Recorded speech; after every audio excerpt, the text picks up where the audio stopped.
Victim Support has announced it will hand out another $3.5 million to mosque attack victims and their families over the next week, following calls for transparency over where the money is going. People have donated more than $10.5 million via Give a Little. So far, Victim Support's given the families of each person killed a total of $30,000. It says the injured have been paid a total of $12,000 each, and some grants have also been given to people to cover their immediate expenses.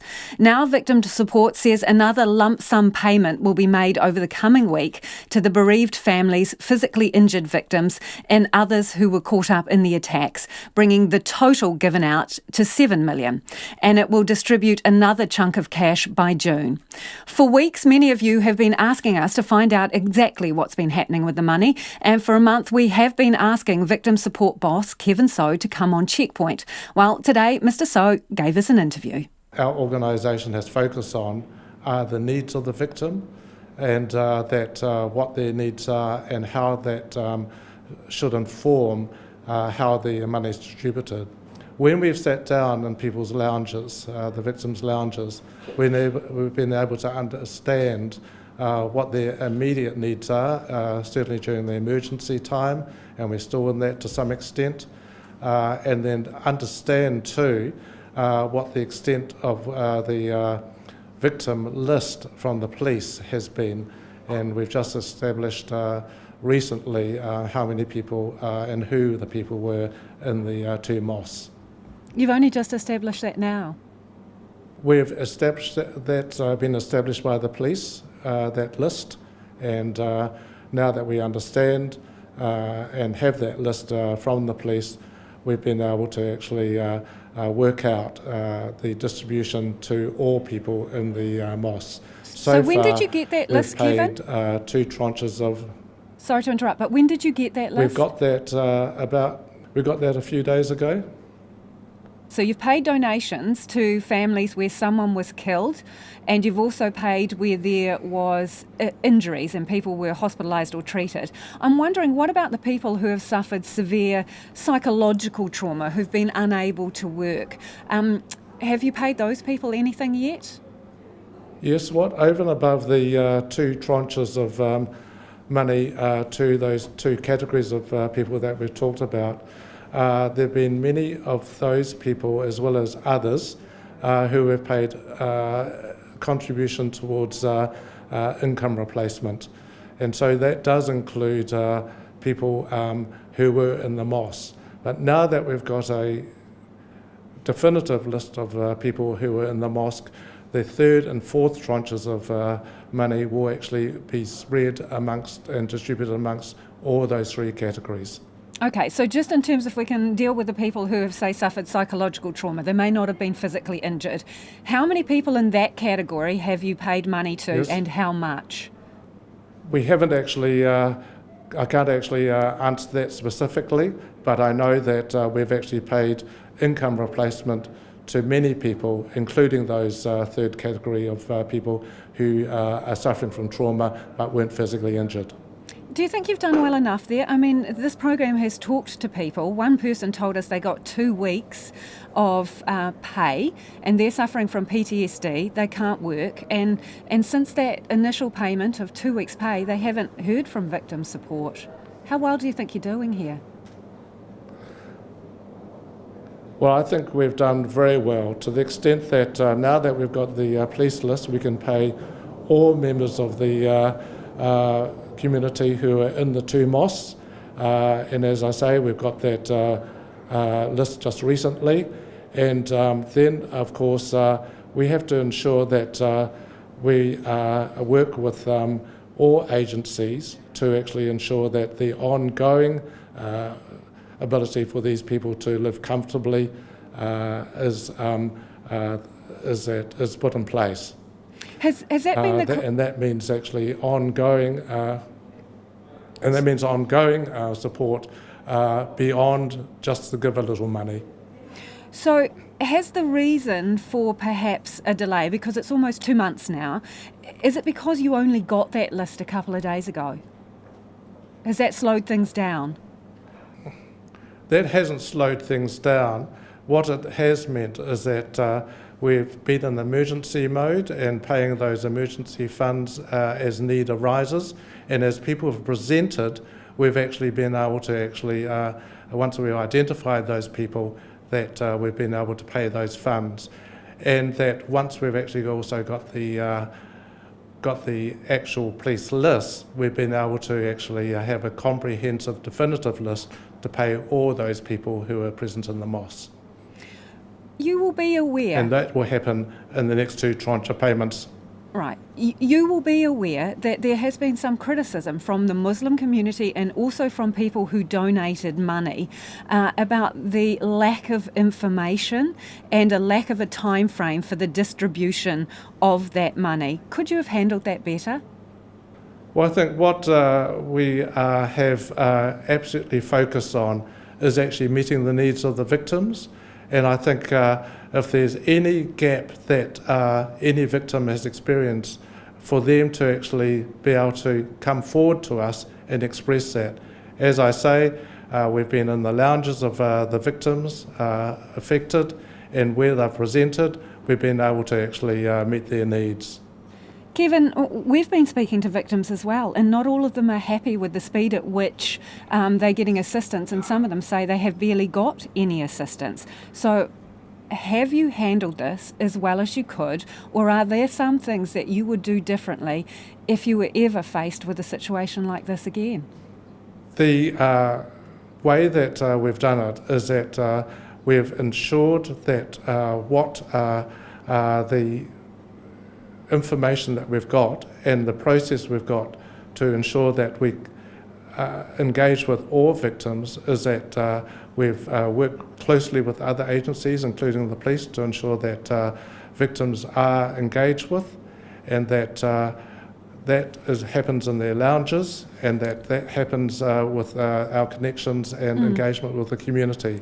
Kevin, you've told me you've been in their lounges several times. You've told me that. I'm telling you that as recently as in the last couple of days, we have had people, every time we run a story about the funds that people have donated, we get a flood of feedback from both victims and people who donated, who say they have no idea where the money's gone, they have no idea how much money they're getting, and they want more information. Publicly donated funds. Have you lacked transparency so far with what you are doing? No, we haven't. We've actually been we've been very transparent with the victims, and I would only urge those victims who believe that they may be not receiving the help they need, whether it's be money or otherwise, to come forward and speak with us. And then we'll be able to actually identify what their needs are. Very briefly, how have you decided who gets what and who made those decisions?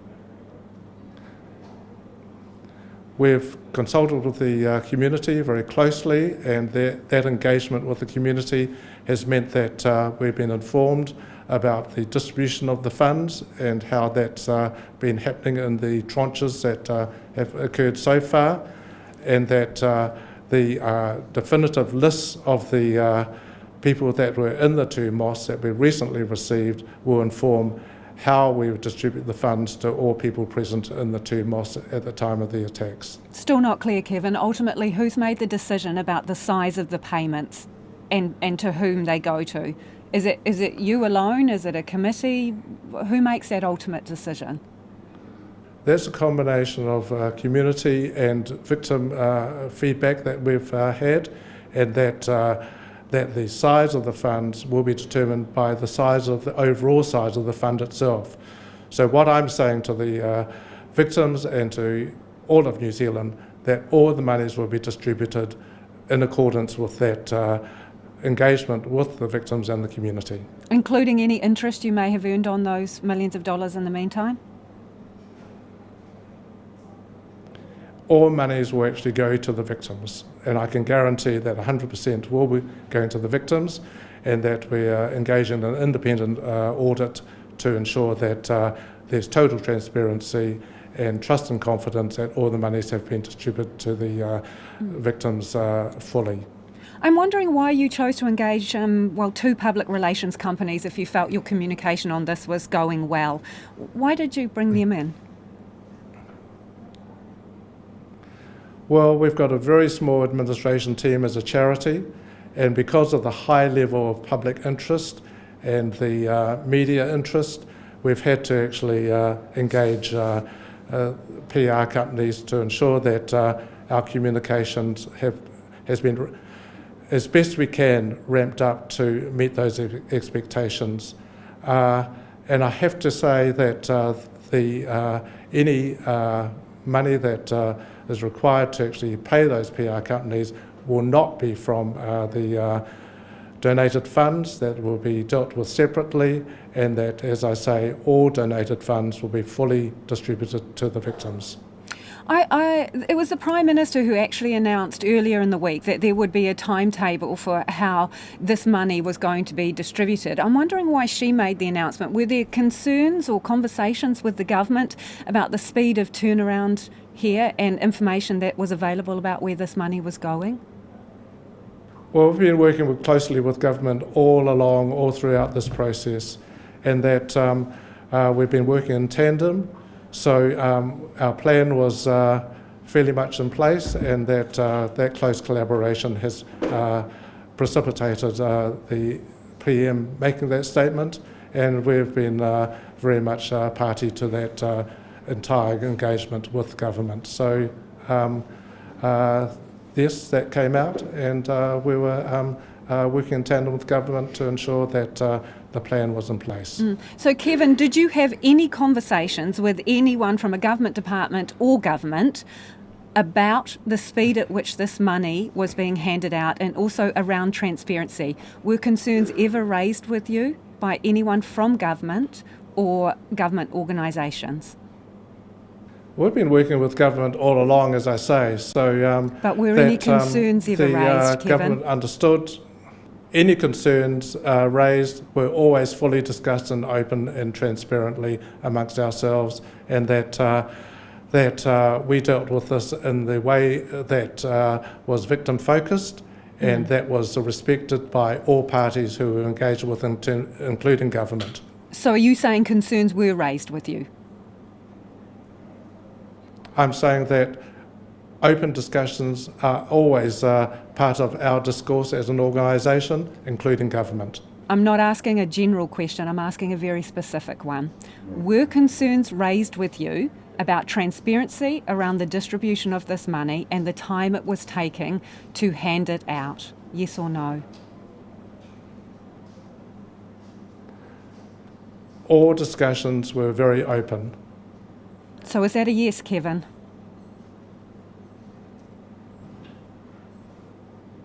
As I say, all discussions were very open. Why are you so guarded about this? Why won't you be transparent? Well, I believe that any discussion, of course, any discussion with any party from a victim support point of view is going to be an open discussion. So Kevin, I'm just wondering, did the PR companies that you engaged, have they prepared the messages that you need to stick to for this interview? This interview is actually being conducted so that we can be absolutely open with the public, that all monies will be distributed to the victims, and that will happen over the next few weeks, and that the plan has been set out in our public statements, and we will stick to that. Okay. We just simply want to give reassurance that all monies will be 100% distributed to the victims. In the interests of that absolute openness, I'm going to give you another crack at this. First question, did the PR company give you some lines and messages for you to stick to today, Kevin? Yes or no?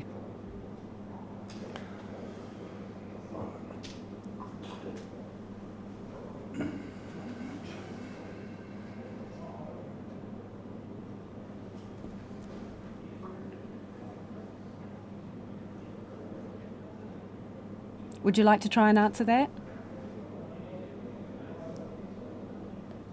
I'm sorry, I didn't hear that. I said, in the interests of complete openness, which is what you're saying you're here to be today, did the public relations company give you some key messages that they asked you to stick to today? Yes or no? Of course, that any sort of questions that have been given to me, I've reviewed, and that any questions that I've been asked have been answered in accordance with my thinking and my what I'm saying, Lisa, is that we've been open in every case with the public and with the victims themselves. We've been requesting interviews from you for a month, and you have been unavailable to talk to us. Just want to wrap it up? Yep. Yeah. Yep.